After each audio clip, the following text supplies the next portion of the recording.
অনেক দেশেই ঈদুল আজহার সম্ভাব্য তারিখ ঘোষণা হয়েছে। এবার মধ্যপ্রাচ্যেও জানা গেল ঈদুল আজহার তারিখ। প্রতি বছর বাংলাদেশেও চাঁদ দেখার ভিত্তিতে ঈদুল আজহা পালিত হয়, তবে দেখা যায় সাধারণত সৌদি আরবের পরের দিনই বাংলাদেশে পালিত হচ্ছে ঈদ।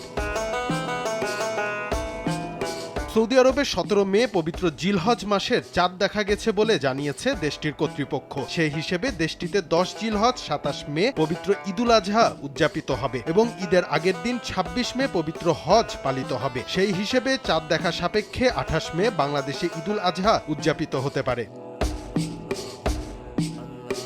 এদিকে ঈদুল আজহার সম্ভাব্য তারিখ জানিয়েছে পাকিস্তানও। দেশটির জ্যোতির্বিজ্ঞানীরা জানিয়েছেন আগামী 27 মে পবিত্র ঈদুল আজহা পালিত হতে পারে। অন্যদিকে যুক্তরাজ্য ও ইউরোপে নতুন চাঁদ দেখার ভিত্তিতে পালিত হবে ঈদুল আজহা। ইংরেজি ক্যালেন্ডার অনুযায়ী 27 মে বুধবার অথবা 28 মে বৃহস্পতিবার ঈদুল আজহা হতে পারে বলে জানিয়েছে মুসলিম জীবন বিষয়ক শীর্ষস্থানীয় মিডিয়া প্ল্যাটফর্ম হাইফেন অনলাইন।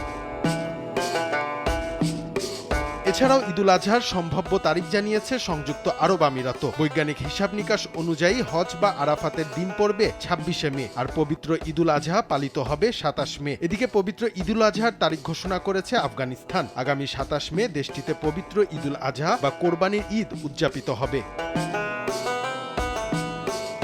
এদিকে বাংলাদেশের পবিত্র ঈদুল আজহা কবে উদযাপিত হবে তা জানা যাবে 18 মে সন্ধ্যায়। 18 মে সন্ধ্যা 6:45টার দিকে বাদ মাগরিব বায়তুল মোকাররম সভাকক্ষে জাতীয় চাঁদ দেখা কমিটির সভা অনুষ্ঠিত হবে। ইসলামিক ফাউন্ডেশনের এক বিজ্ঞপ্তিতে জানানো হয়েছে এই তথ্য।